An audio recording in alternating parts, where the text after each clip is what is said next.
Swat was silent, was clean. So 4 decades ago, Swat was a complete different. Completely different. Most dangerous places in the world, as has been described, especially between 2009 and 2012 and 13. No, that was a parenthesis. I don't believe in that. My experience is completely different. There is no place in the world where I felt so safe and so at home like Swat.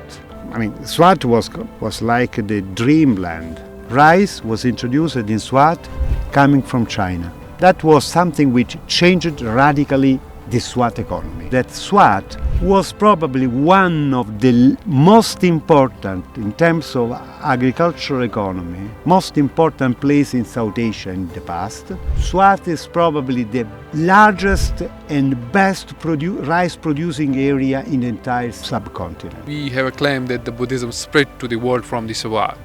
So how do you see this? Swat was one of the first places in western ancient India where Buddhism established itself. If you destroy the past, there will be no memories and nothing, finish. You will be like a newborn baby. The past teach you, forget the religious aspect, this is a Hindu temple, this is a Buddhist site.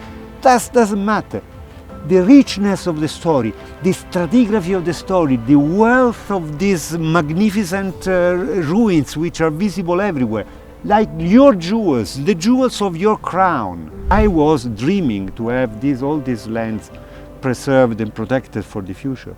And that dream was made, I must say, I don't want to be sentimental, but was made concrete and real by the intervention of Dr. Samad and his staff.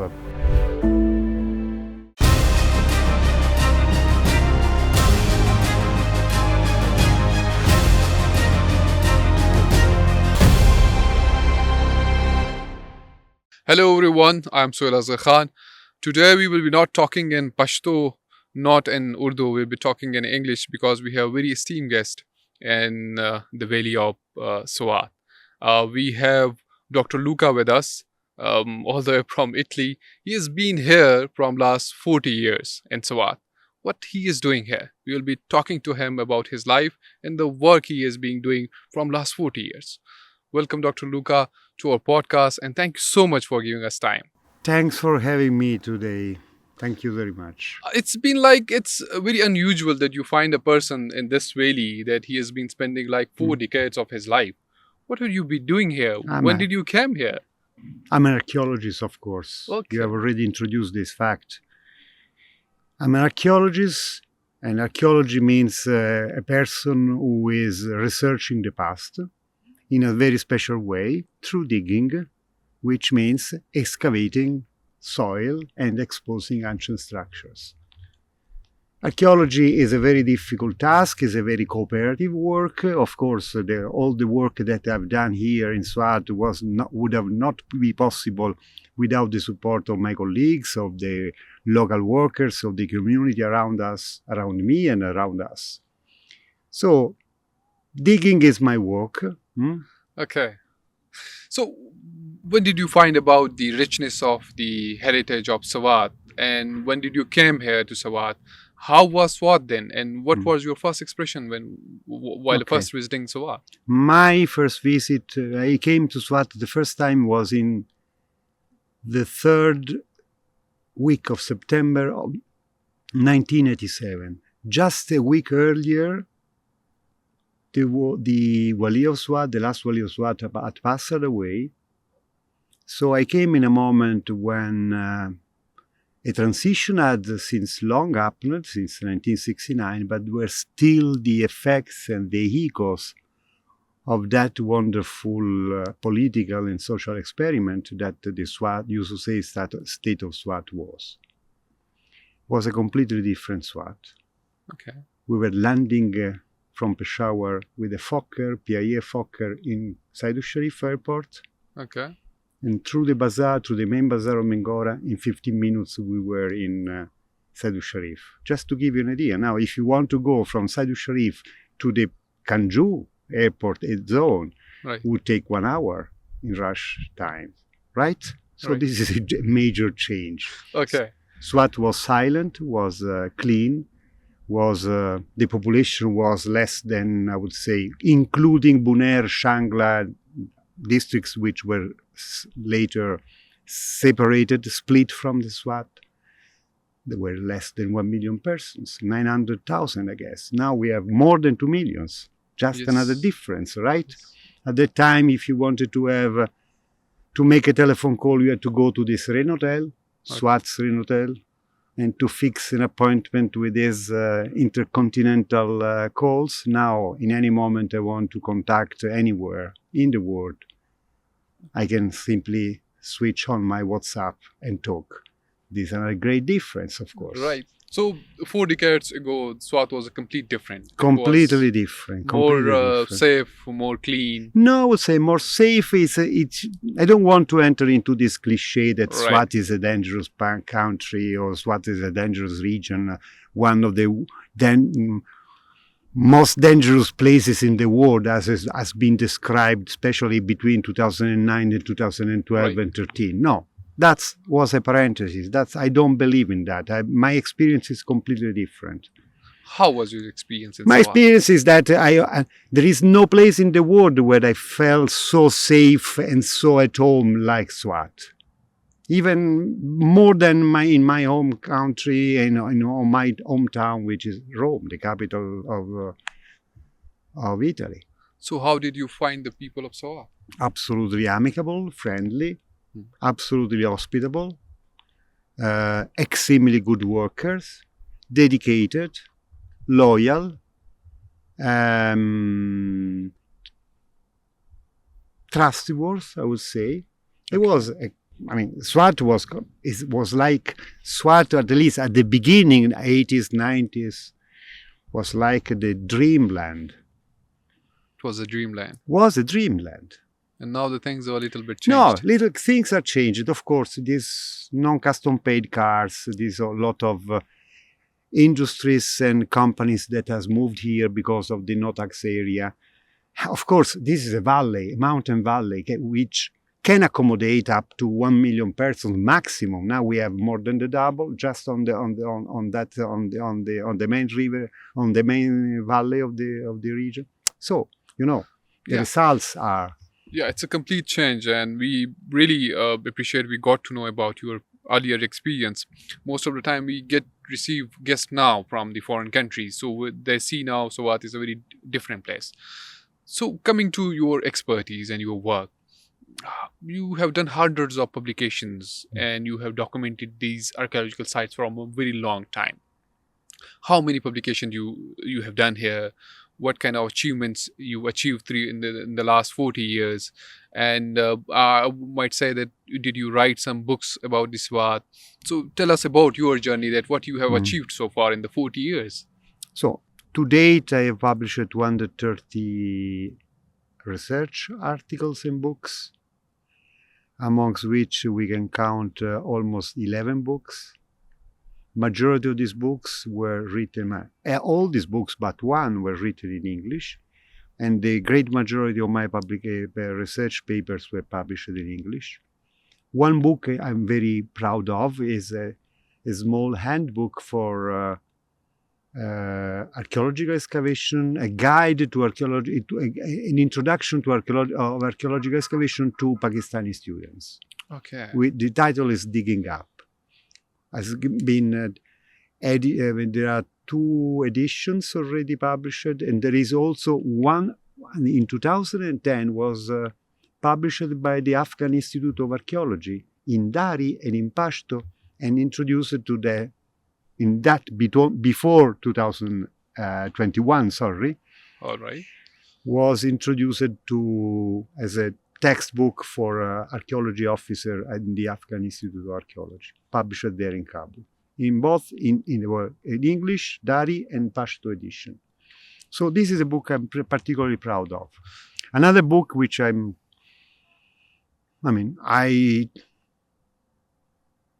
like very much is a book which is based on the discovery of almost 300 documents in the Malakand fort. Okay. where I was housed during the period when Swat was not accessible, 2008, 2009. In that period, I was trying to come here to check the excavation, to pay our chowkidars. Was not possible. So at that time, the political agent allowed me to stay in the guest house of the Malacan fort.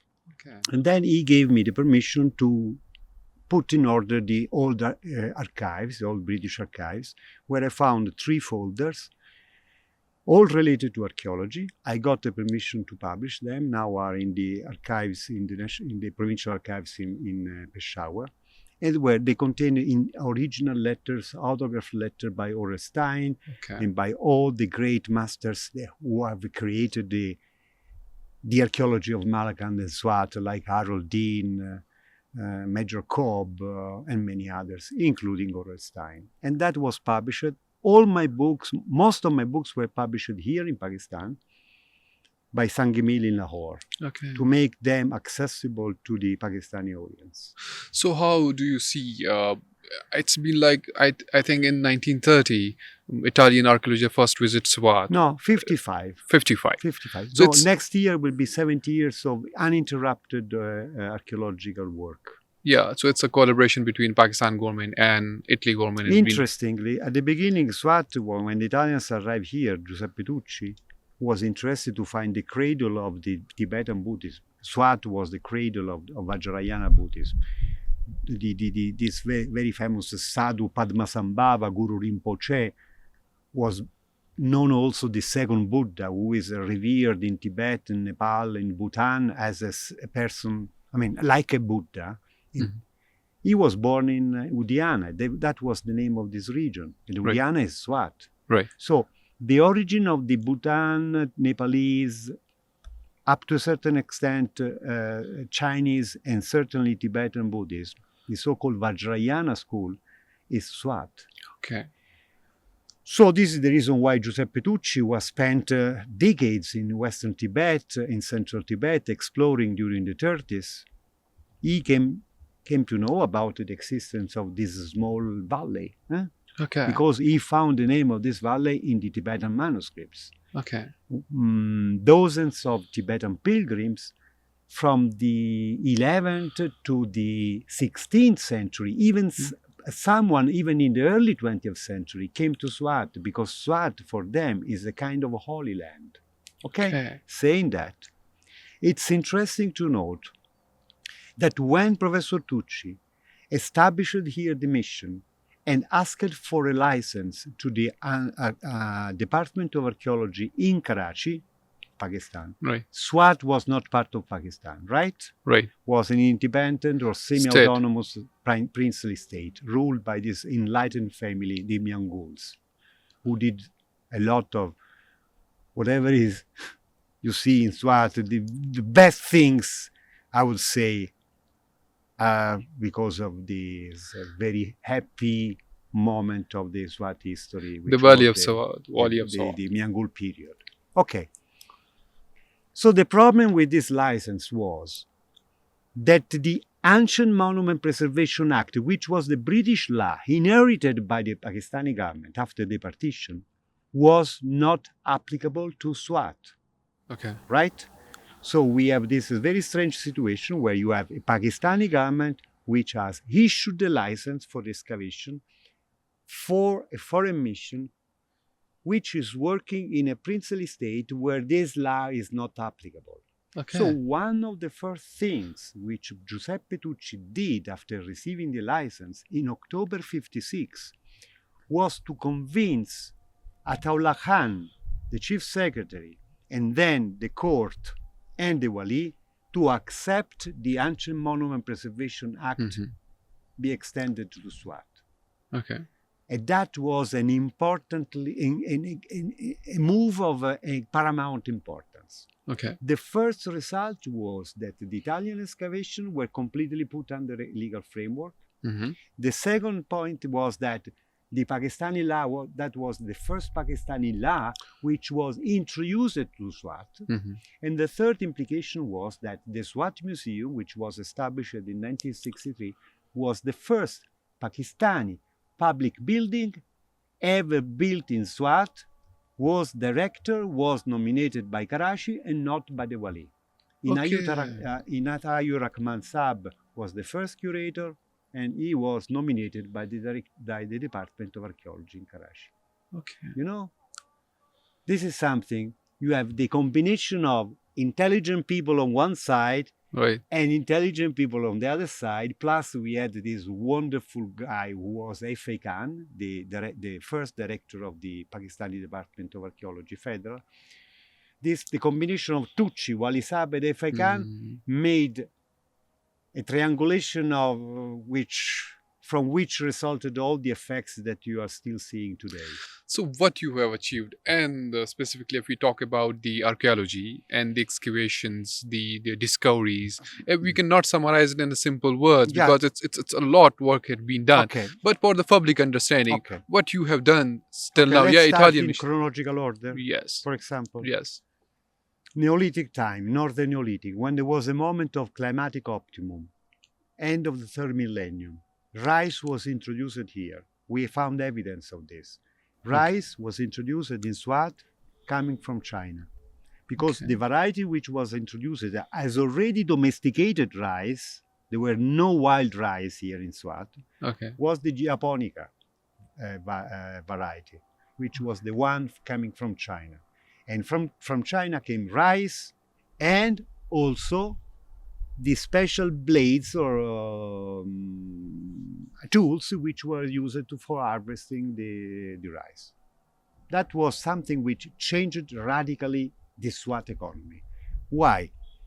From Tana to Kwasakela, Burley, you have this double crop situation where you can have from the same land two crops in the same year. You have wheat and barley in May, June, and then you sow the land, put the jowar, or put the rice, and you get a second harvest, which means that Swat was probably one of the most important, in terms of agricultural economy, most important place in South Asia in the past, was the breadbasket of all the area to the south, Pushkalavati Charsada, down to Taxila, where you have only single crop agricultural system. By the way, these were savannas. At the time of the Mughals, for example, at the time of Babur, he was hunting rhinos in Charsada. But he was coming to Swat to get food. And Kushal Khan Katak say, every Khan of the Yusufzai can offer every day a 20 silver tola dinner to the guests without touching his food resources. And the British, when they arrived here in 1896, they wrote, with the experience of Bengal, with the experience of Deccan, with the experience of the Gangetic Plain, they say, Swat is probably the largest and best rice-producing area in the entire South subcontinent, just to give you an idea. So the introduction of rice changed radically the environment.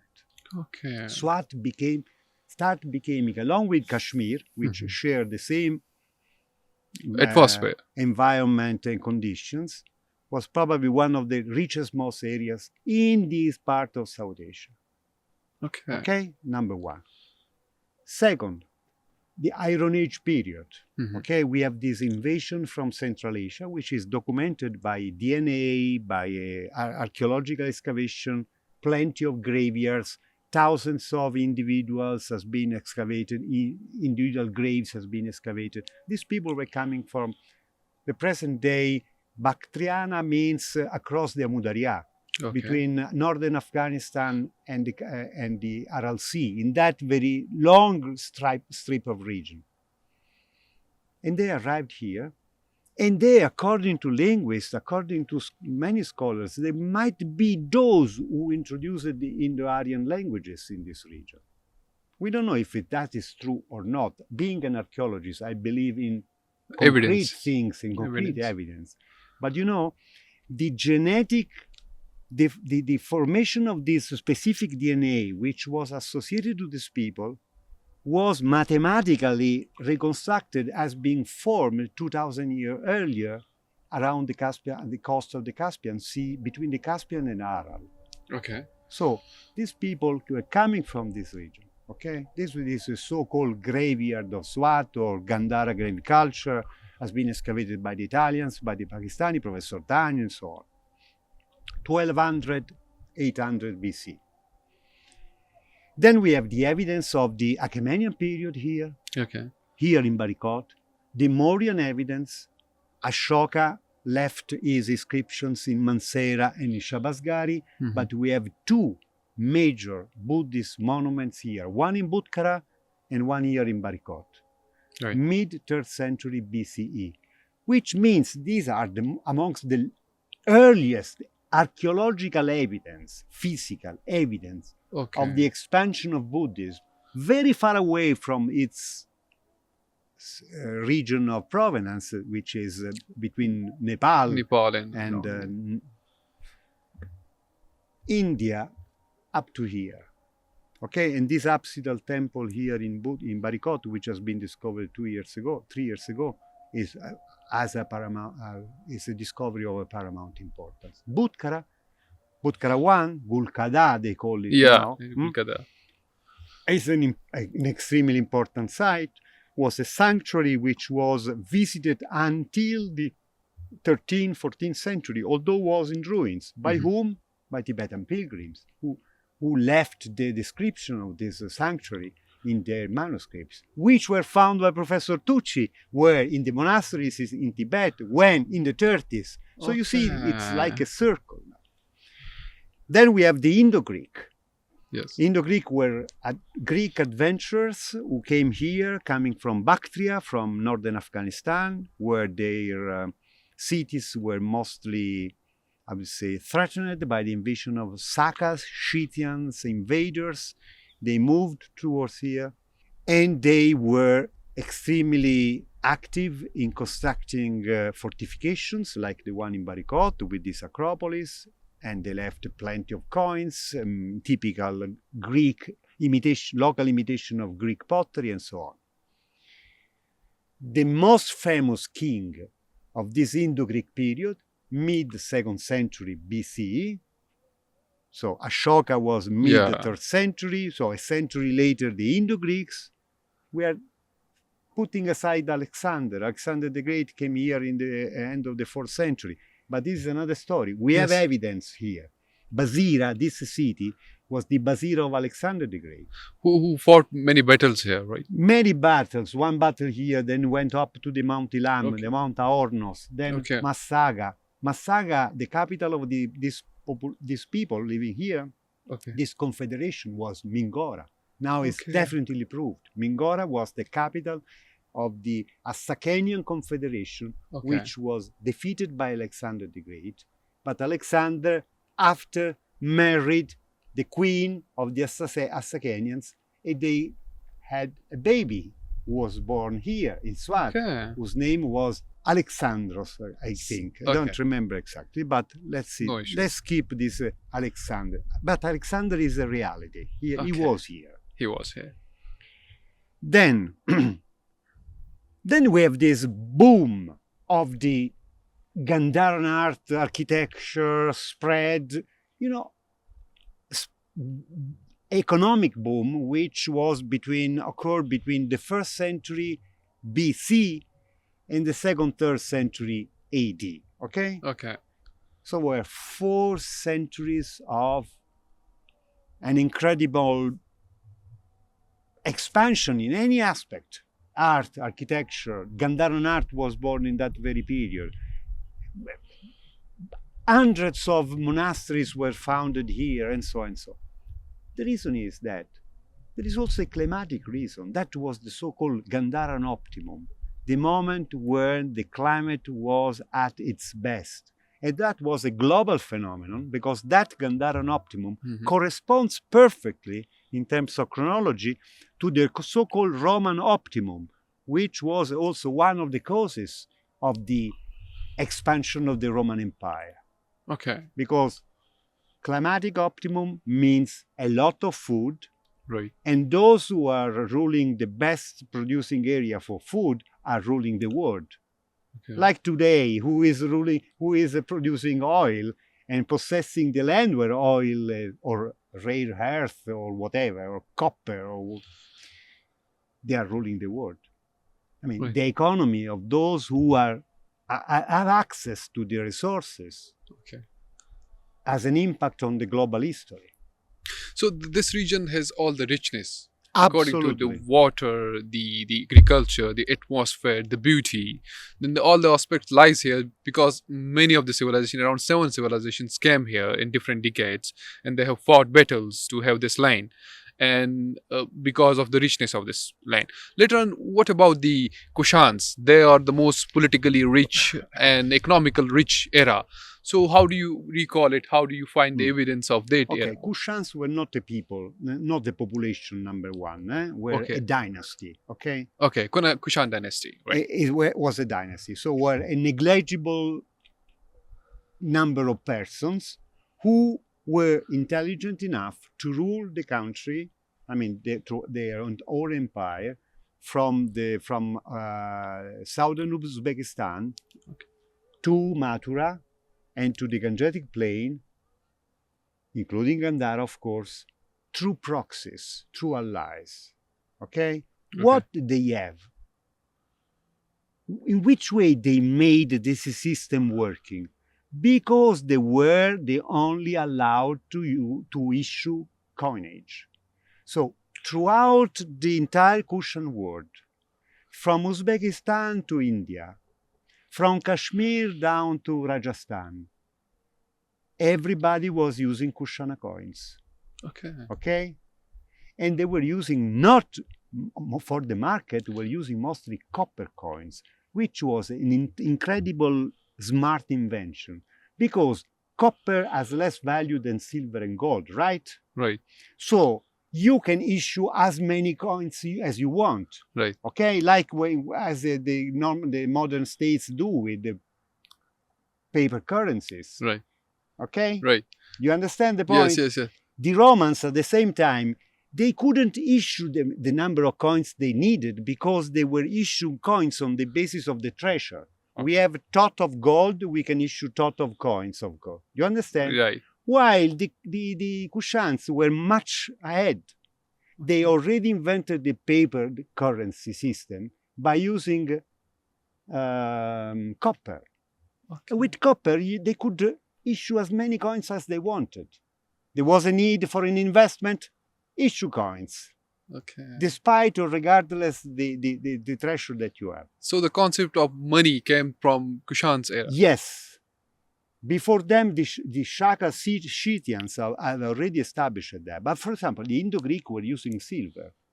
Okay. And after the Indo-Shai were using silver. And the Gupta were using gold. And the Romans at the time of the Kushans were using silver, gold, and copper. But the Kushana, apart from very few issues in gold, all the economy was run in Copper coin. copper coins, Okay. which has an incredible financial significance. Right. You understand Yeah, what I mean? totally If got you it. can create money as Yeah. you wish, regardless or despite the money that you have, the values and the goods that you have in your pockets. So they are economically and politically very clever Absolutely people. clever, economically clever, politically clever. They didn't create an administration very heavy. They were extremely. It was a light system of control of the power. Okay. In fact, instead of talking of a Kushan empire, I would prefer to use a Kushana system of power. Was a system. Okay. And what about Swat? What was the significance of In Swat in Swat, the for Kushan? example, the landed gentry was kicked out. The former rulers, the Odirajas, who were at the beginning of the start of the beginning of this wonder that was the Gandharan art and architecture. When the Kushanas arrived, they simply kicked out them. There is no mention of this Odiraja anymore. Okay. Before we have plenty of inscriptions. And they put the rule and the control of the entire country in the hand of the Buddhist monasteries. And the Buddhist monasteries were the real economic pivot They were ruling the economy, they were controlling the water, they were ruling the agriculture, because Buddhist monasteries were extremely skilled. They were able to write, able to read, able to make computing, able to go to extremely expert in agro production. Okay. We have agricultural manuals written at the time of the Buddhists. Okay. Buddhists were extremely skilled people. Okay? Right. So, the Kushansa were simply getting a portion of the incomes which the monasteries were ruling, were managing. All right. And what about if we talk about the Buddhism, we have a claim that the Buddhism spread to the world from the Swat. So how do you see this? I'm seeing that Swat was one of the first places in Western ancient India where Buddhism established itself. Right. Was an important place for the Buddhist tradition because many of the events which are narrated in the so-called Jatakas, which are the stories related to the previous lives of Buddha, are located in this region. Okay. So it was a sacred land. But from Swat, Buddhism spread specifically to Trans-Himalaya. Okay. So now we are sitting on the temple, right? Mm-hmm. And that has been discovered around 2019. It was discovered before, but later on there's a story behind. So how do you see what kind of structure it was and what kind of importance this specific place has? This is an important place because it's one of the very few early evidence of Hindu temple that we have in Swat. There were others, of course. Zalamkot, on the Shakot Pass. In the Talash Valley, there was the temple of Gumbat, which is now completely gone. Probably there was another one in Maniar, as reported by the British. Okay. But this is the more majestic one. And the one of the few that which is still have a structure. 23 meters by 14, majestic, imposing, incredible, 9 to 12 meters tall, decorated with marble sculptures, stucco decorations, and so on. How is it possible that out of the blue, the Hindus were able to construct such a magnificent building when we do not have any single minor evidence of any Hindu worship place preserved before? That has still to do with climate changes. Okay. Strangely. Now, I pose a question to you. Who was ruling the economy here? The Buddhist monasteries, right? Right. So when you rule the economy, you produce food. Right. Food for people. People is happy because you have this connection with the things. With you the make things possible, right? Right. Your Everybody's system running. Happy because everybody's fed, okay? Right. Plus 60-70% is exported, so a lot of wealth. Right. Which in the end is shared with everybody in the very end. Even in ancient times, everybody would have had a share. Living in a rich country means to be richer than one who lives in a poor country, right? Right. 7th century, we have a drop of 12 degrees in summertime. That is the so-called Lalia, late ancient little ice age, which occurred throughout Eurasia, from the Mediterranean to Japan. So that was the first recent evidence of the climate change, big climate change that happened. Huge climate change which was caused by enormous volcanic eruptions in Indonesia, which created an enormous cloud of gas, which covered the entire Eurasia and lasted for several decades. Of course, the presence of this screen, a drop in the temperature at the ground level. So you mean 12 degrees in summer means that no rice at all. So the end of the Buddhist agricultural economy. So you are saying that this biggest climate change Had a event, direct impact. a I'm direct sure. impact on agriculture and the civilization. Yes, otherwise, so that but yes, you should remember one point. right. You came here in the 16th century, guided by two Maliks. I don't remember exactly the story, Right. but they, instead of stopping in Mardan, they guide you up to here, like it was a visionary trip to a kind of destined land. Right. There is a land waiting for us. And when you arrived, that for you was like the paradise on earth. Right. And that's real. And that was exactly was what was. We came to the paradise. Yes, and you settled here.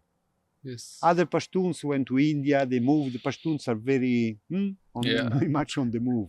They go anywhere, okay? But the Yusuzay wanted to come to a specific, they decided, that they knew that there was a destination for their trip, their journey. Okay. And that destination find its hand here. Right. So, my dear Pashtun fellows, especially those belonging to the Yusufzais tribe, remember what your ancestors did and don't spoil what your forefathers have made. Right. They led you to the paradise, and now in the coming few years, there will be no paradise. There will be one good thing is that, frankly speaking, I'm happy that we have a very brilliant, active, and energetic director of the Directorate of Archaeology Museums, Dr. Samad. Yeah, definitely. We're talking about archaeology, then we divert to other things. I forgot to say. So how do you see the preservations of many archaeological sites? What happened in the last 10 years, I might say? How much you have achieved so far, along with the department? Okay. When we talk about the last 10 years, I would say we are talking about the post-devolution period. I mean, 18th Amendment, 2011, archaeology from federal became a provincial matter. Subject. A lot of controversies and problems at the beginning. Probably not all the provinces were ready for this move at the beginning. KP was already ready. They had already their own Antiquity Act established in 1996. I was very happy working with the federal department. I was proud to be working with several director generals. I'm absolutely nothing to say. But from another point of view, that the headquarters is closer to you makes everything easier. Okay? Okay. The Department of Archaeology Federal was the last department of the Pakistani government who left Karachi for Islamabad in 2008 only, or 7 or 8. So, okay. I mean, I would say 30 or 40 years after the establishment of the new capital city. Anyhow, KP, having the department, the directorate in KP based in Peshawar is change radically the things here in Swat. Totally. Okay? Okay. Much more money, much more investment, much more care, much more presence. Before it was difficult. Was objectively difficult to control from Karachi through the sub-regional office, SWAT. SWAT was a few officers. Now we have a Malakand SRO, including SWAT SRO, includes Malakand, Bajaur, and so on. We have valiant, brilliant officers trained by Professor Dr. Samad. Samad is the best director you would dream to have, okay? Because he does intervene in a good way, always positive, always in encouraging you and helping you in all the matters, including the legal possession, the acquisition of land, which is the weak point of archaeology, always, anywhere in the world. You excavate, then you have the problem. And now, how to preserve it? Someone should invest to buy the land.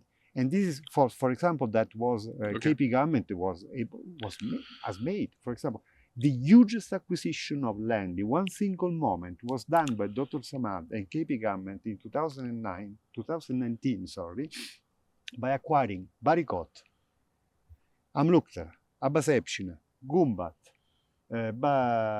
Udegram, Goggara, Galegei, and many other sites in one single moment. You know, the Italian government invested in Swat during the post-insurgency period with the famous ICT project, which was led by me, and thanks to which I got the award of Sitara Imtiaz in 2017.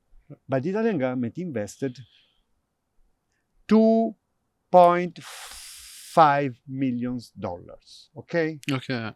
The KP government invested in post-project investment following the results of a city project, 3 millions. Okay. If not more, which means that we had the post-project effect of 130%. You know, this is when the project works, that you invest 100 and the beneficiary decide to invest 120%. That's incredible. That's incredible. I was dreaming to have all these lands preserved and protected for the future. And that dream was made, I must say, I don't want to be sentimental, but was made concrete and real by the intervention of Dr. Samad and his staff. Faisal Rahman in the Swat Museum, Mr. Nawazuddin in Makmamad in the headquarters, a combination of efforts led by a person who knows what archaeology is. Yeah, it's very difficult in a country like Pakistan. And, you know, making our politician, you know, that this is a very important subject, important department, important work that we have to do. In a country which is struggling with its economy and the political structure, having a person like Abdus Samad, as you are mentioning, and he is leading the overall, you know, archaeological mission along with you and other of your colleagues. Many other projects. Yes, yeah. It's a very, very clever. Recently, we have witnessed the Kite project, which is a tourism-based project, and he has been, in that project, they have been preserved many areas. Even, you know, the shed has been installed right there in the Bazira city, and other, you know, the conservation work is being done across the Budkada and, you know, other parts of the Swat. So how do you see that, how much, well, this is a very short question, it's a kind of question, that how much it's important to preserve these sites? How much? How much is important? It's important.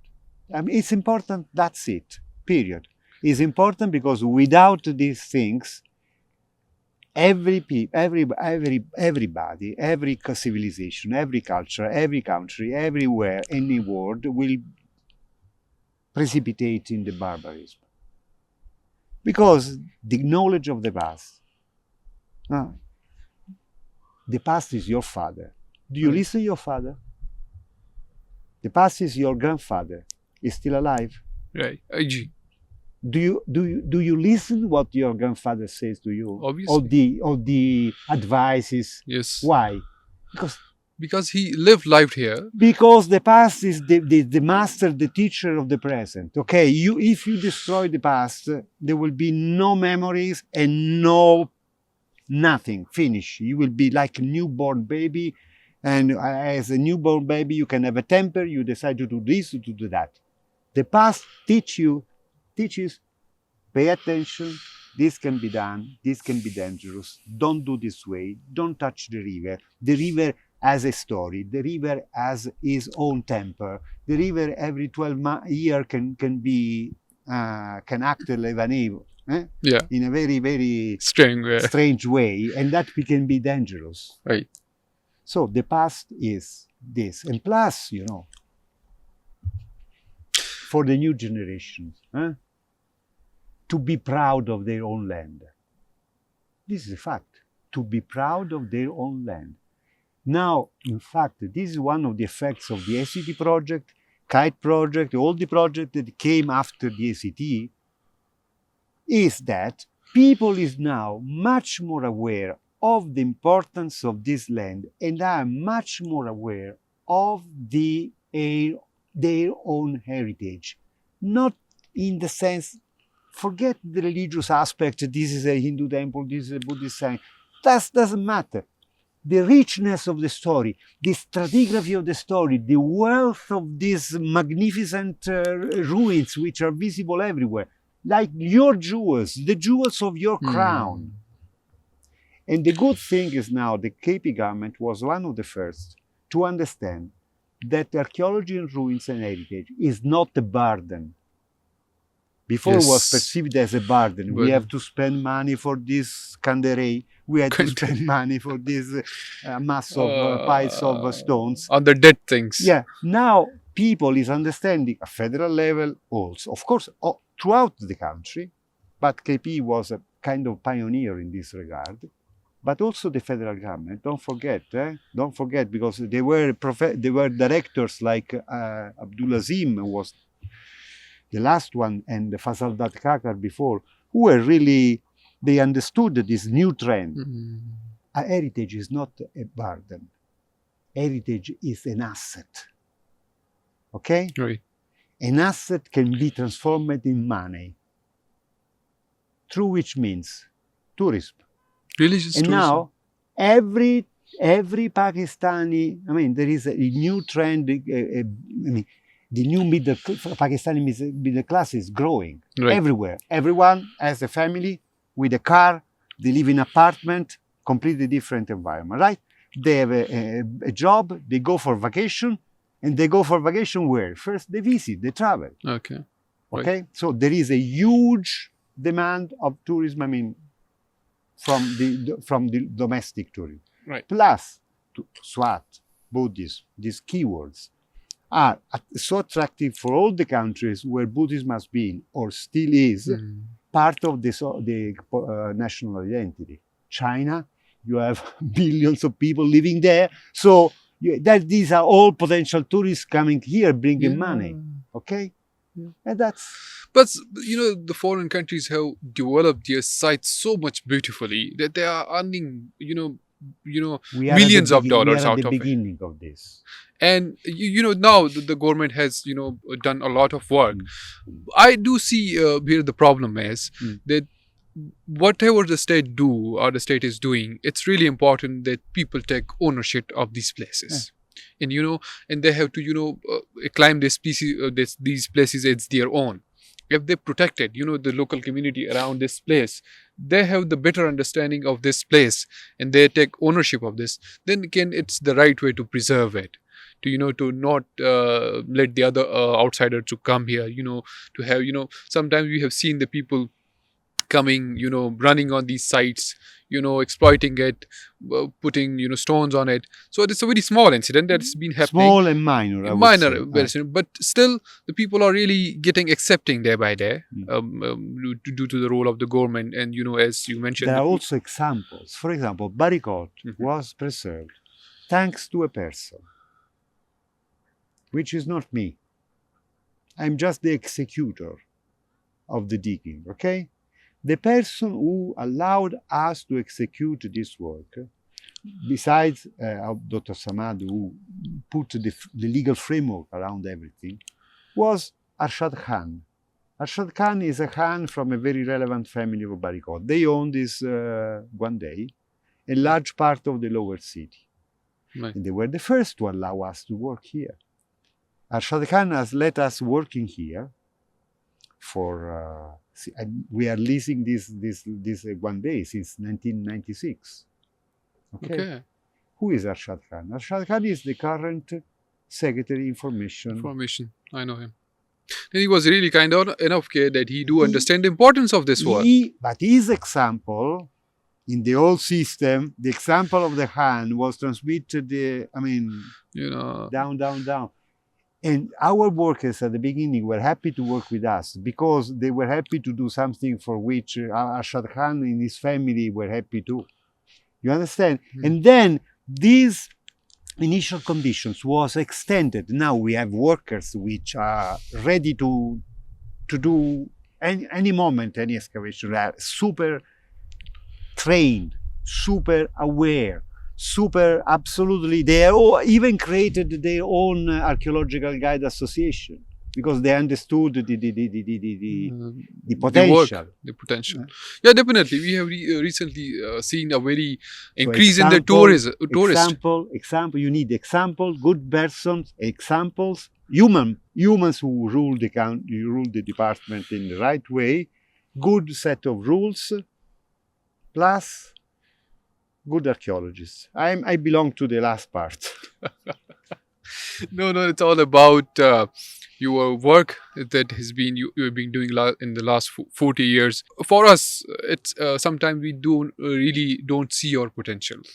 It's I think the foreigners who come here and let us know that how much richness we have in our regions, and thanks to the Italian mission that they have been working from around 70 years, 70 years, and as you have spent your whole life here, so it's all because of the collaboration that the government and the people of Swat and the Italian people has been done.